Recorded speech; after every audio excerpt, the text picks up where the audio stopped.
ثانی معاملہ موجود ہے. یہ دونوں مل کر ایک زبردست نیشنلزم بنتے. وطن کی زمین جو ہے اگر اس کا معاملہ ہے تو پھر تو یہ کہ یہ ڈیوائسو ہے. یہ پاکستان کو جمع کرنے والی شے نہیں ہے. یہ وہ حیوان ہے جو اپنے دودھ سے اپنے دشمن کو پالتا ہے. لہذا بائی پروسیس آف ایلیمنیشن ہم یہاں پہنچے ہیں کہ پاکستان کے بقا اور استحکام کا کوئی اس کے لیے کوئی ٹھوس اساس سوائے دین و مذہب کے نہیں. تو میں نے جو باتیں دو تھی جن کے بارے میں عرض کیا تھا کہ انشاءاللہ آپ دیکھیں گے کہ اس میں نے کوئی مذہبی اپیل، کوئی جذباتی، کوئی قرآن و سنت کے حوالے سے بات نہیں کی ہے. ایک انالیسس ہے، کولڈ انالیسس ہے، عمرانیات کے اصولوں کے مطابق ہے، سیاسیات کے اصولوں کے مطابق ہے کہ اس کے لیے سہارا اگر ہے کوئی عصبیت وجود میں آ سکتی، صرف مذہبی عصبیت. اگرچہ وہ مذہبی عصبیت جس نے اس کو جنم دیا تھا اور وہ مذہبی عصبیت کے جو اس کو اب مستحکم کر سکتی ہے، اس میں زمین و آسمان کا فرق ہے. اس وقت کی عصبیت تھی مسلم ہے تو مسلم لیگ میں نام تمہارا مسلمان ہونا چاہیے. تم شراب کا ٹھیکہ چلا رہے ہو تو کوئی حرج نہیں. تمہارا نام عبد الرحمان ہے، غلام علی ہے، ٹھیک ہے آ جاؤ. اگر وہ ریڈ لائٹ ایریا کے چودھری ہیں، ٹھیکیدار ہیں تو ٹھیک ہے، کوئی حرج نہیں. جس طرح کا بھی ہو، کوئی پریکٹسنگ ہے نہیں ہے مسلمان، بہرحال مسلم ہے تو مسلم لیگ میں. اس لیے کہ پیچھے اصل جو جذبہ محرکہ تھا وہ ہندو کا خوف تھا. مسلمان کو مسلمان کر دیا طوفان مغرب نے. وہ طوفان ہندو جو ہے اس نے در حقیقت تو اصل میں جو موٹیویشن ہے وہ تو اس سے ہو رہی ہے. لہذا مسلم ہے تو مسلم لیگ میں کوئی بھی ہو، قادیانی ہو، کمیونسٹ ہو، کوئی ملحد ہو، دہریہ ہو، شرابی ہو، زانی ہو، کچھ بھی ہو، مسلم ہو تو مسلم لیگ میں یہ مذہبی جذبہ تھا. لیکن اب یہ مذہبی جذبہ جو اپنی معنویت کھو چکا ہے. اب تو اگر ہوگا تو صحیح اسلام، حقیقی اسلام، جس کو یہاں کے عوام کے دل گواہی دے کہ ہاں یہ اسلام ہے. اس لیے کہ ایک کلیکٹو سب کانشس مائنڈ بنتا ہے ایک قوم کا. 1400 برس کی روایات ہیں، چاہے ہمارے لوگ ان پڑھ ہوں، بلا پڑھے لکھے نہ ہو، ایک کلیکٹو سب کانشس مائنڈ جو ہے وہ سب کا ہے. جانتے ہیں کہ یہ اسلام ہے، یہ نہیں ہے، چاہے عمل کرتے ہو یا نہ کرتے ہو. جب تک وہ حقیقی اسلام، عملی اسلام نہیں ہوگا، لوگوں کے اندر سے یہاں پر کوئی قربانی کا جذبہ، کوئی محنت کا مادہ پیدا نہیں ہوگا، اور جمعیت کو فراہم کرنے والی کوئی شے آپ کے پاس نہیں ہوگی. در حقیقت پاکستان کے قیام کے اعتبار سے اگر ہم غور کریں تو پہلی بات تو یہ سمجھیے کہ یہ ایک عوامی تحریک کے نتیجے میں وجود میں آیا ہے. اشخاص کی اپنی اہمیت ہوتی ہے لیکن لمٹس ہوتی ہیں.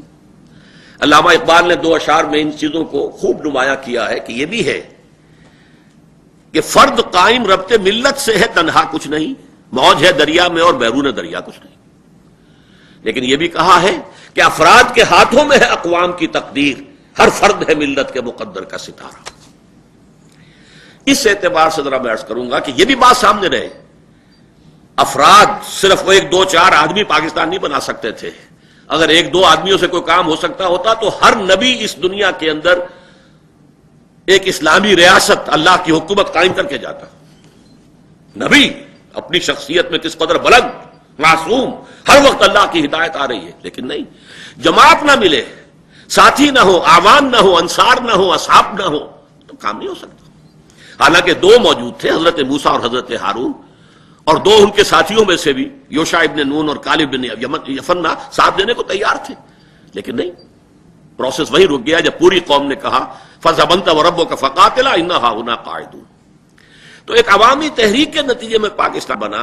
البتہ اس میں 3 اشخاص کا رول جو ہے وہ فیصلہ کن ہے. وہ تثلیث کیا ہے؟ ایک سر سید احمد خان. اگر وہ شخص نہ ہوتا تو کوئی پاکستان وجود میں نہ آتا. اس لیے کہ علماء کی عظیم اکثریت انگریز سے کامل عدم تعاون، ترک موالات، نہ انگریزی پڑھیں گے، نہ انگریزوں سے کوئی سابقہ رکھیں گے، کوئی رابطہ کریں گے، کچھ نہیں کریں گے. یہ جو ترک تعلق تھا منفی اعتبار سے، ظاہر بات ہے یہ جاری رہتا تو جو اندیشے ظاہر کیے تھے سر سید احمد خان نے وہ حقیقی تھے کہ کچھ عرصے کے بعد صرف ماشکی رہ جائیں گے یا قصائی رہ جائیں گے مسلمان، باقی اور مسلمان کہیں کسی زندگی کے کسی بھی گوشے کے اندر نظر نہیں آئے گا.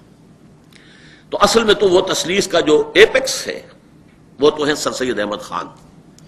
پھر 2 شخصیتیں ہیں، ان میں اصل میں جب تک کہ ہم نہ سمجھ لیں اور خالص علمی انداز میں کہ ان دو شخصیتوں کا باہم جو ہے تعلق کیا ہے، ان کے درمیان رشتے کی نوعیت کیا ہے. یہ دو عظیم ترین شخصیتیں ہیں، قائد اعظم مرحوم اور علامہ اقبال مرحوم. عجیب بات ہے، دونوں بالکل ہم عصر ہیں. ایک کی ولادت ہو رہی ہے 25 دسمبر 1876 کو، اور علامہ جو ہے پیدا ہو رہے ہیں نومبر 1877 میں، 1 سال سے بھی کم کا فرق. پھر یہ کہ اگرچہ قائد اعظم کو اللہ نے زندگی زیادہ دے دی ہے، لیکن یہ کہ بہرحال یہ پورا دور ان کا ہم عصر ہم اور لوگوں کی حیثیت سے ان کا معاملہ رہا ہے. ان دونوں شخصیتوں کے اعتبار سے میں چند حقائق ہیں جو چاہتا ہوں کہ سامنے آئے. دیکھیے، مسلم لیگ جب قائم ہوئی ہے تو نہ قائد اعظم اس میں شامل ہوئے اور نہ علامہ اقبال. علامہ اقبال تو باہر تھے انگلستان میں 1906 میں، قائد اعظم یہاں تھے لیکن اس وقت وہ ایک نیشنلسٹ مسلمان کی حیثیت سے تھے. دادا بھائی نورو جی جو صدر تھا کانگریس کا، اس کے سیکریٹری تھے، اور 1906 میں وہ کانگریس میں شامل ہوئے، مسلم لیگ میں نہیں. پورے 7 برس تک وہ کانگریس کے صرف رکن رہے، مسلم لیگ میں نہیں آئے. سن 1913 میں آئے ہیں مسلم لیگ میں، اور وہ بھی مولانا محمد علی جوہر مرحوم کے کہنے سے، جبکہ وہ کانپور کی مسجد کا جو جھگڑا چل رہا تھا اس کو سلسلے میں انگلستان گئے ہوئے تھے، وہاں جا کر انہوں نے ان کو آمادہ کیا کہ شامل ہو.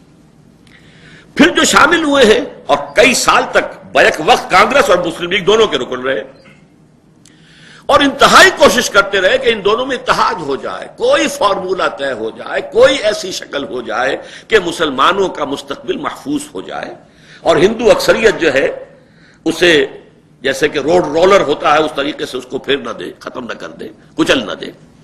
انتہائی کوشش کی. انہی کی کوشش سے 1915 میں مسلم لیگ کا سیشن بھی ہوا بامبے میں اور کانگریس کا بھی، جس کے نتیجے میں میثاق لکھنؤ وجود میں آیا. اور آپ کے معلوم ہے گوکھلے نے کہا تھا کہ یہ ambassador of Hindu Muslim unity ہے، یہ مسلم ہندو اتحاد کا سفیر ہے، قائد اعظم.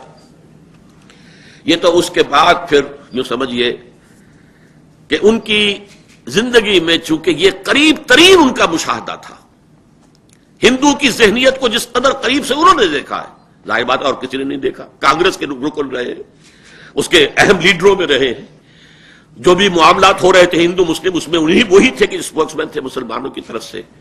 وہ در حقیقت اس ذہنیت کی وجہ سے مایوس ہوئے ہیں کہ ان سے کسی انصاف کی، کسی فیئر پلے کی کوئی توقع نہیں. گویا کہ انہیں جو ہے ایک ہندوؤں کے منفی تجربے نے ادھر جو ہے دھکیلا ہے. تو نے اچھا ہی کیا، دو سہارا نہ دیا، مجھ کو لغزش کی ضرورت تھی سنبھلنے کے لیے.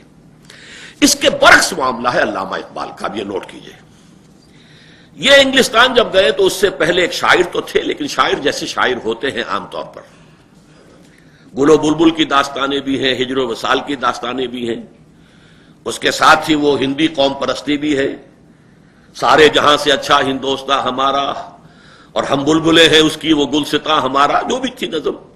یہاں تک کہ وہ برہمن سے کہہ رہے ہیں سچ کہہ دوں اے برہمن گر تو برا نہ مانے، یہ تیرے جو ہے یہ بت تو بہت پرانے ہو گئے ہیں، اپنوں سے بیر رکھنا تو نے بتوں سے سیکھا، وائس کو بھی سکھایا جنگ و جدل خدا نے، اور پتھر کی مورتوں میں سمجھائے تو خدا ہے، خاک وطن کا مجھ کو ہر ذرہ دیوتا ہے. دیوتا جس کو بعد میں کہا یہ صنم ہے، اس دور کا سب سے بڑا شرک ہے وطن پرستی، اور وطنیت ایک تصور سیاسی کی حیثیت سے.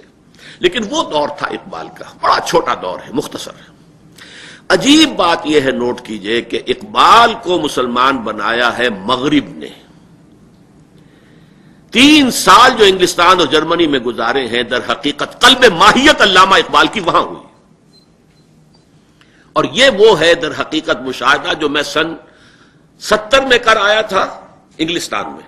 میرے چھوٹے بھائی ڈاکٹر افسار احمد وہاں پی ایچ ڈی کر رہے تھے، تو میں پہلا دورہ تھا میرا. میں نے وہاں دیکھا پاکستان ہاسٹل جو تھا اس میں پی ایچ ڈی کیے ہوئے، ایک کر لی ہے دوسری کر رہے ہیں، اس طرح کے طلباء تھے وہاں پہ. کوئی گریجویشن والے تو نہیں تھے، سب پوسٹ گریجویٹ، بلکہ ایم اے کے باہر اوپر. لیکن یہ کہ وہ بیٹھے ہیں، قرآن اسٹڈی سرکل ہے، قرآن پر غور ہو رہا ہے، ہر ایک پڑھ رہا ہے تاکہ اس کی اصلاح ہو جائے اگر پڑھنے میں غلطی ہے، تجوید کی غلطی ہے. میں حیران ہوا کہ پاکستان میں تو اس سطح کے لوگ کبھی بھی اس قسم کی کسی ایکٹیویٹی میں نہیں دیکھے گئے، یہ یہاں کیا ہو گیا؟ تو میرا تجزیہ یہ تھا جن لوگوں کی ابتدائی جو تربیت اور خان